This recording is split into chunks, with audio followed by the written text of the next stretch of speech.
Dimulai saat sekolah digegerkan dengan murid yang paling populer di sana meminum pestisida dan harus dilarikan ke rumah sakit. Yang ternyata pelakunya adalah sahabat dari Jae-yong yang bernama Seong-woo, yang dimana mereka ini adalah korban bulian di sekolahnya. Dan saat itulah masalah demi masalah datang menghampiri Jae-yong. Dari yang dibully hingga dijadikan babu oleh Yang Hun. Sampai-sampai yang harus terkena imbasnya adalah pacarnya sendiri yang harus dilecehkan oleh Yang Hun.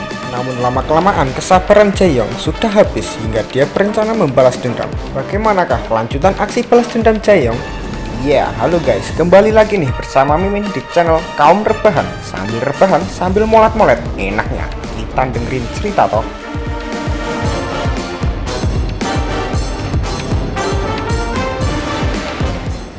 Nah, kebetulan banget Lekno. Kali ini Mimin mau ngebahas alur film yang berjudul Vorages. Nah, penasaran toh gimana ceritanya? Ya Min, penasaran Min. Aku ya penasaran Min. Aku penasaran Min. Sudah kuduga. Kalau begitu, tonton video Mimin sampai selesai ya. Oh iya, video Mimin ini mengandung banyak sekali spoiler. Jadi, buat kalian yang anti dengan spoiler, bisa close video ini dan nonton filmnya dulu ya. Atau langsung nonton videonya Mimin aja. Juga nggak apa-apa lah. Malah lebih baik buat Mimin. Yowes, tanpa berlama lagi, so langsung saja kita menuju ke ceritanya. Film yang dirilis pada tahun 2018 ini mengisahkan tentang seorang remaja yang bernama Jae-yong, korban bullying di sekolahnya. Film dimulai dengan memperlihatkan dua orang siswa bernama Yang Hun dan Yong-gu. Nah, mereka ini adalah preman di sekolahnya yang suka membuli teman-temannya. Pada saat di dalam kelas, Yang Hun mengambil dua botol minuman dari lokernya dan membaginya dengan Yeon-gu. Yang Hun curiga terhadap minuman itu karena rasanya agak aneh, lalu ia pun memuntahkannya. Dan benar saja, ternyata minuman itu berisi pestisida. Yeon-gu yang terlanjur meminumnya membuat dirinya terkapar dan harus dirawat di rumah sakit.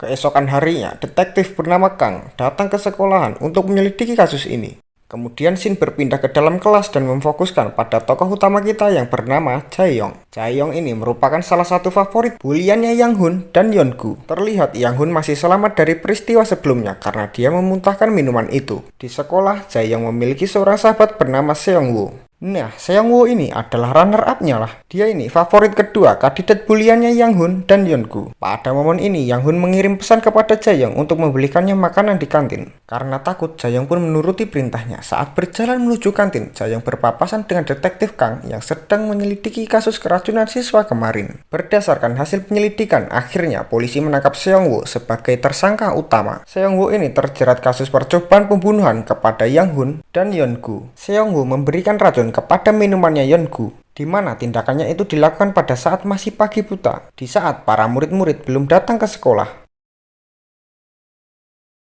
Sesaat kemudian, Jae-yong kembali ke kelas dengan tergesa-gesa dengan membawa roti pesanan Yang Hun. Namun, bukannya berterima kasih, Yang Hun ini malah membuli Jae-yong lantaran roti yang dibelikannya sudah dingin. Lalu kita dibawa flashback di mana peristiwa keracunan itu belum terjadi. Semua berawal dari obrolan iseng antara Jae-yong dan Seong-woo. Saat itu Jae-yong berencana bahwa ia akan meracuni Yeon-gu dan Yang Hun. Karena preman-preman tersebut sering membuli dan memalak mereka. Namun yang terjadi, ide yang disampaikan Jae-yong akhirnya benar-benar dilakukan oleh Seong-woo. Jae-yong pun sangat menyesal karena hal itu harus membuat sahabatnya mendekam di penjara. Scene berpindah ke sebuah kafe di malam hari. Terlihat seorang pegawai yang cantik bernama Yeri. Yeri ini adalah pacarnya Jae-yong. Terkadang Jae-yong sering ke kafe karena hanya untuk menemui Yeri. Keesokan harinya saat pulang les, Jae-yong ini tiba-tiba dicegat oleh Yang Hun dan anak buahnya. Yang Hun menyuruh Jae-yong untuk menyelidiki wanita cantik bernama Bo-kyung. Yang Hun tampaknya sangat tertarik dengan gadis tersebut. Yang Hun juga tahu kalau Bo-kyung les di tempat yang sama dengan Jae-yong. Sekilas wajah Bo-kyung ini mirip dengan pacarnya yaitu Yeri. Akhirnya Yang Hun menyuruh Jae-yong untuk mencari rumah Bo-kyung dengan cara membuntutinya. Jae-yong yang takut pun akhirnya menuruti perintah dari Yang Hun.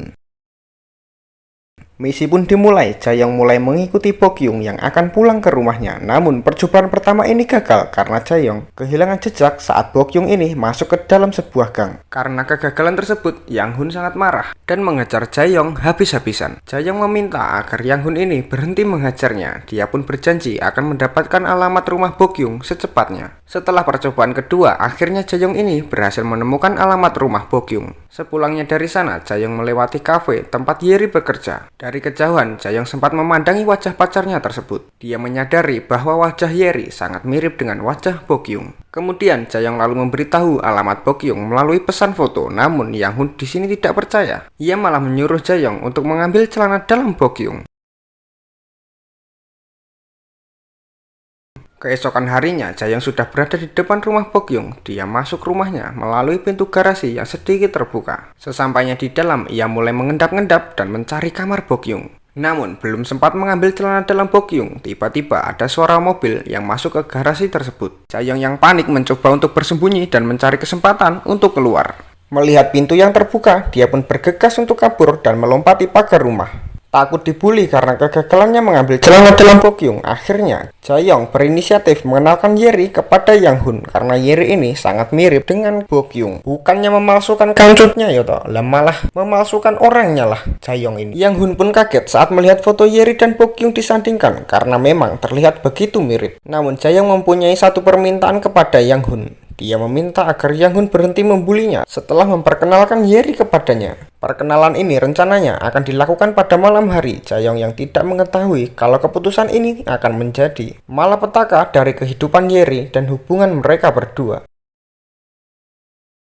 Malam hari, Jaeyoung mendapati rumah Yeri yang memang tinggal sendirian. Jaeyoung mengatakan kepada Yeri bahwa ia ingin mengadakan pesta ulang tahun di rumah Yeri. Karena kebetulan hari itu adalah hari ulang tahunnya Jaeyoung, dan Yeri pun langsung mengajak Jaeyoung untuk masuk ke rumahnya. Saat di dalam, tiba-tiba ada seseorang yang mengetuk pintu yang tak lain adalah Yang Hun dan anak buahnya. Yang Hun dan temannya pun masuk dan bergabung dengan mereka. Yeri yang polos pun tidak mengetahui apa maksud kedatangan teman-teman Jaeyoung. Malam pun semakin larut, tindakan yang dilakukan oleh Yang Hun kini semakin menjadi-jadi. Dia mencoba membuat Yeri mabuk dengan cara siasat bermain. Setelah dirasa cukup mabuk, Yang Hun pun mulai melancarkan aksinya. Dia mengusir Jaeyoung dari rumah Yeri agar bisa leluasa memperkosa Yeri. Jaeyoung diseret oleh anak buah Yang Hun dan tidak bisa berbuat apa-apa. Jaeyoung sama sekali tidak berpikir akan kejadian seperti ini. Yang ia inginkan hanyalah mengenalkan saja, namun tindakannya dilakukan oleh Yang Hun sungguh di luar perkiraannya. Di luar perkiraannya. Di luar perkiraannya.